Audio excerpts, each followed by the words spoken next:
Walivyoanza tukashangilia pale baada ya goli kuingia. Baadaye ikaenda kwenye VAR tukatulia. Alivyosema weka katikati hapo kwa mara ya pili, tukashangilia tena kwa mara ya pili. Hiyo ndio raha ya VAR. Na Jean Charles Ahoua ni master. Alishajua yule kipalao refu nafanyaje kumfunga, wacha nimpigie ufunguni. Kwa hiyo kapigwa moja na tambaa kama nyoka kunyavu. Semaji nafasi ya Ahoua ile amekosa. Pia ulikuwa na hali gani pale? Kwanza kaweka pasi Ahoua akapunguza wa kwanza, akapunguza kipa nyavu hizi hapa. Nilikuwa nimeshasimama kushangilia. Na naamini kila mwana Simba, kwa sababu katika maeneo kama yale Jean Charles Ahoua hakuna namna anaweza akakukosa. Lazima ukubali hilo kwamba Jean Charles Ahoua kwenye eneo lile anakuwa na utulivu zaidi ya maji kwenye mtungi. Leo sijui kitu gani kimetokea, tuseme hayakuwa mapenzi ya Mungu na bahati haikuwa yake.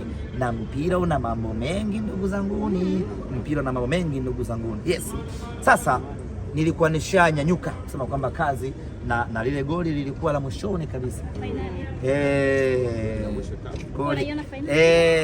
Lakini amefanya kazi kubwa ya kumpunguza goli kipa kwenye kupasia tunyavu pale, ndio ambayo katokea bahati mbaya, ngoma ikaenda nje. Mimi niwaambie wana Simba, hatuna sababu yeyote ya kumlaumu Jean Charles Ahoua. Ametimiza majukumu yake ipasavyo hii leo, ametufungia goli moja na amekosa goli jingine. Ni hali ya kimchezo, hali ya kimpira, pressure ni kubwa, muda umeisha. Kama itoshi mpinzani anakuja huko nyuma naye anakuja na pressure yake, akakosa utulivu, akapiga nje. Jukumu letu kama wana Simba ni kusimama na Jean Charles Ahoua. Tusifanye upande mmoja sumu, upande mmoja maziwa. Jean Charles Ahoua anatakiwa kuwa upande mzima maziwa, kwa sababu goli la kwanza amefunga yeye na goli la kumaliza shughuli akakosa. Ni mambo ya kawaida kwenye mpira wa miguu. Tuendelee kumpa moyo, tuendelee kuwapa moyo, kwa sababu tunahitaji akili ya Ahoua katika mechi ya marudiano. Tunahitaji miguu ya Ahoua katika mechi ya marudiano. Tunawahitaji wachezaji wetu wote wakiwa kwenye utimamu wao kwenye mechi ya marudiano. Twende tukafuzu Afrika Kusini. Mimi ni wahakikishie tutarudi hapa tarehe 28 ya mwezi wa pili kwa mapenzi yake Mwenyezi Mungu, mwezi wa 4 tukiwa finali. Semaji pale kwenye VAR check, baadhi ya wachezaji walikuwa wanahamasisha mashabiki kushangilia.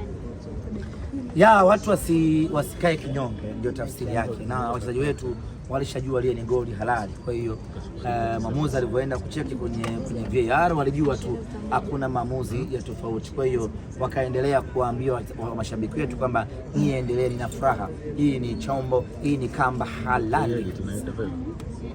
Salamu gani kwa Tanzania wanaishi South Africa? Ya Watanzania wanaoishi Afrika Kusini, tuanze kujiandaa.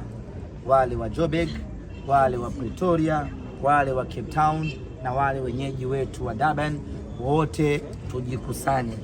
Tunachokitaka hii timu haina watu. Kocha alisema kama Azam FC. Yes, kama Azam FC fan. Kama ina mashabiki basi wanaweza kuwa 4 ambao ni waajiriwa wa kiwandani. Haina watu. Na bahati nzuri zaidi hawachezei nyumbani kwao Cape Town, wanakwenda kuchezea katika mji mwingine.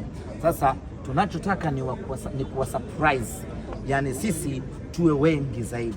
Kwa hiyo nichukue nafasi hii kuwaomba mashabiki wa Simba, na uzuri Johannesburg tunatawi pale, wekundu wa Johannesburg. Nichukue nafasi hii kuwaomba wekundu wa Johannesburg, Pretoria, Durban, Cape Town, maeneo yote ya mji wa South, sio tu hapo, wana Simba waliopo Zambia, waliopo Botswana, waliopo Uswatini, Zimbabwe, wote tukusanyike kwa pamoja Afrika Kusini kwenda kuipeleka Simba yetu nusu finali. Tukiungamana tukawa wengi, huyu atufungi hata iweje, nakwambia atufungi hata iweje. Sisi tukatolewe na Stellenbosch, tunaiona finali hapa, tutaenda kufia hapo. Hamna timu yote ya South ambayo inapata goli. Hamna timu yote ya South ilipata goli nyumbani kwake. Na mechi ya marudiano hawatupata goli. Sitawageukia. Wewe Simba hatari. Finali hapa. Ulie tena. Yani tuishie kunawa. Kula tusile. Bana wewe kuhusu mwanangu. Wewe nenda Babati kaka. Haya kuhusu. Nenda Babati. Asante jamani.